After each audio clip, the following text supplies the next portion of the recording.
Ang bunganga, Beep, beep, beep, beep, beep. ang tagalupa, na viral ang mukha. Bip, bip, bip, bip, bip. Bumibip, bip, bip, bip, bip, bip, bip, bip, bip, bip, bip, bip na ba? Ang lahat, Martian, Beep, beep, beep, beep. Enrico Pañero, Bip, bip, bip, bip, bip.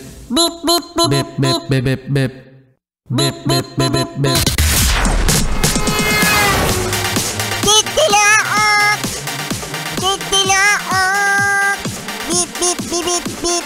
Ito na ang 101.1 Yes FM Balitang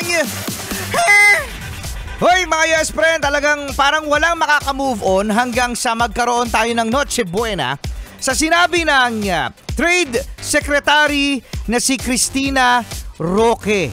Siya yung sa mga Yes Friend nagsabi na sapat na raw ang 500 pesos para kay Mami, kay Daddy, at sa dalawang anak. No way! Sabat na yung 500? Yeah. Yan mga Yes Friend ang sinasabi ni Martian at ng buong sambayan ng Pilipino, mga Yes Friend, no? Ang pagbabudget, mga Yes Friend, alam na alam yan ng simpleng mamamayan. Pero bakit ang isang may posisyon sa gobyerno na nakakaalam dapat ng mga presyo ng bilihin ngayon ay tila parang bulag, no? Pagdating sa mga presyo sa bilihin. Actually mga Yes Friend, sa inflation. Yan. Dahil yung 500 pesos na yan, balita ko nung mga nakaraang taon, yan na rin ang kanilang nasuggest na pwede nang maging Noche Buena. Pero noon yun. Oo. Noon nga, hindi pa yung kasi. What more ngayon?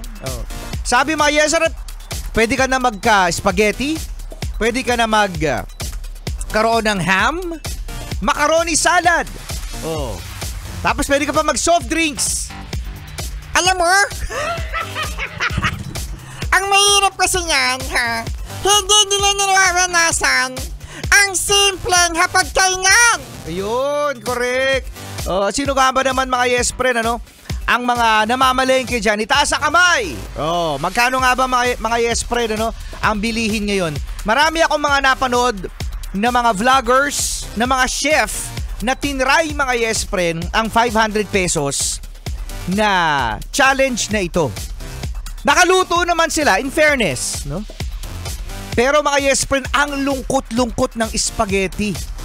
Yung macaroni, napaka-dry. Totoo mga Yes Friend, no?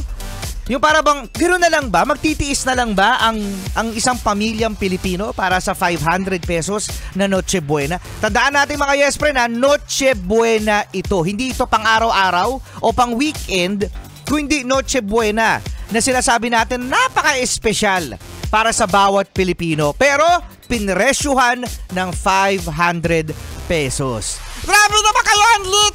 Ang lit-lit naman ng ano nyo.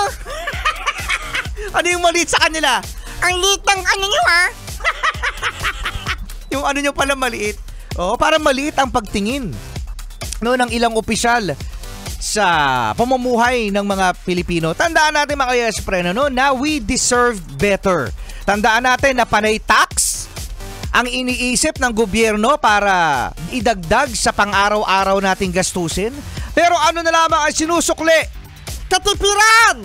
Ayun, tayo yung mag-a-adjust. Tayo yung magtitipid. Pero tayo, yung bawat galaw, bawat singko na ginagastos natin mga Yes Friend, napupunta sa gobyerno. So, ayun mga Yes Friend, So, hanggat hindi nagno-Noche Buena, Walang mag-move on! walang mag-move on. Solid cute morning!